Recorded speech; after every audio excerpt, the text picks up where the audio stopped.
Doctor APJ Abdul Kalam का जन्म 15 अक्टूबर 1931 ईस्वी को तमिलनाडु के रामेश्वरम में एक मुसलमान परिवार में हुआ।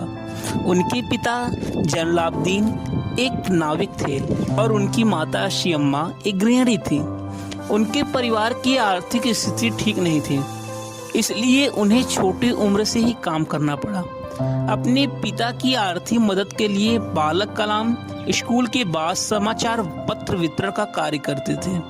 अपने स्कूल के दिनों में कलाम पढ़ाई लिखाई में सामान्य थे, पर नई चीज सीखने के लिए हमेशा तैयार रहते थे। उनके अंदर सीखने की भूख थी और वो पढ़ाई पर घंटों ध्यान देते थे। उन्होंने अपनी स्कूल की पढ़ाई रामानाथपुरम के शश्वार्स मेट्रिकुलेशन स्कूल से पूरी की और उसके बाद तिरुचिरापल्ली के सेंट जोसेफ कॉलेज में दाखिला लिया, जहां से उन्होंने सन 1954 में भौतिक विज्ञान में स्नातक की। वर्ष 1960 में कलाम ने मद्रास इंस्टीट्यूट ऑफ टेक्नोलॉजी से इंजीनियरिंग की पढ़ाई पूरी की। मद्रास इंस्टीट्यूट ऑफ टेक्नोलॉजी से इंजीनियरिंग की पढ़ाई पूरी करने के बाद कलाम रक्षा अनुसंधान और विकास संगठन DRDO में वैज्ञानिक के तौर पर भर्ती हुए। कलाम ने अपने कैरियर की शुरुआत भारतीय सेना के लिए एक छोटे हेलीकॉप्टर डिजाइन बनाकर की। वर्ष 1969 में उनका स्थानांतरण भारतीय अंतरिक्ष अनुसंधान संगठन ISRO में हुआ। यहाँ वे भारत की सैटेलाइट लॉन्च व्हीकल परियोजना के निदेशक के तौर पर नियुक्त किए गए थे।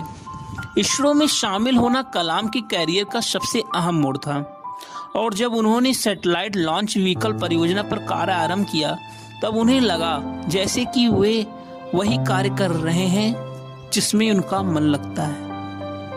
1963 से 1964 के दौरान उन्होंने अमेरिका के अंतरिक्ष संगठन नासा की भी यात्रा की। परमाणु वैज्ञानिक राजा रमन्ना, जिनकी देखरेख में भारत ने पहला परमाणु परीक्षण किया। कलाम ने वर्ष 1974 में पोखरण में परमाणु परीक्षण देखने के लिए भी बुलाया गया था। भारत सरकार ने महत्वाकांक्षी integrated guided missile development programme का प्रारंभ डॉक्टर कलाम की देखरेख में किया। वह इस परियोजना के मुख्य कार्यकारी थे। इस परियोजना ने देश को अग्नि और पृथ्वी जैसी मिसाइलें दी। जुलाई 1992 से लेकर दिसंबर 1999 तक डॉक्टर कलाम प्रधानमंत्री के वैज्ञानिक सलाहकार और रक्षा अनुसंधान और विकास संगठन DRDO के सचिव थे। भारत ने पहला दूसरा परमाणु परीक्षण इसी दौरान किया था। इसमें एक महत्वपूर्ण भूमिका भी निभाई गई थी। R चिदंबरम के साथ डॉक्टर कलाम इस परियोजना के समन्वयक थे। इस दौरान मिले मीडिया कवरेज ने उन्हें देश का सबसे बड़ा परमाणु वैज्ञानिक बना दिया। एक रक्षा वैज्ञानिक के तौर पर उनकी उपलब्धियों और प्रसिद्धि के मद्देनजर NDA की गठबंधन सरकार ने उन्हें वर्ष 2002 में राष्ट्रपति पद का उम्मीदवार बनाया तथा 25 जुलाई 2002 को उन्होंने भारत के 11वें राष्ट्रपति के रूप में शपथ ली। डॉक्टर कलाम देश के ऐसे तीसरे राष्ट्रपति थे जिन्हें राष्ट्रपति बनने से पहले भारत रत्न से नवाजा जा चुका था। कलाम हमेशा से देश के युवाओं और उनके भविष्य को बेहतर बनाने के बारे में बातें करते थे। इसी संबंध में उन्होंने देश के युवाओं के लिए हाइट कैन आई गिव पहल की शुरुआत भी की, जिसका उद्देश्य भ्रष्टाचार का सफाया है।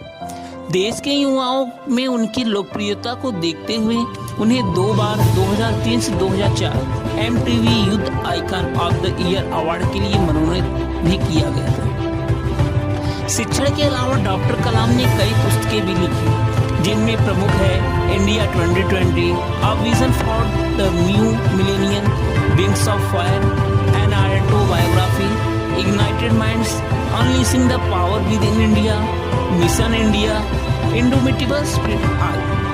देश और समाज के लिए किए गए उनके कार्यों के लिए डॉक्टर कलाम को अनेक पुरस्कारों से सम्मानित किया गया। लगभग 40 विश्वविद्यालयों ने उन्हें मानद के डॉक्टरेट की उपाधि दी और भारत सरकार ने उन्हें पद्म विभूषण और भारत के सबसे बड़े नागरिक सम्मान भारत रत्न से अलंकृत किया। 26 जुलाई 2015 को भारतीय प्रबंधन संस्थान शिलांग में अध्यापन कार्य के दौरान उन्हें दिल का दौरा पड़ा, जिसके बाद करोड़ों लोगों के प्रिय और चहेते डॉक्टर अब्दुल कलाम परलोक सिधार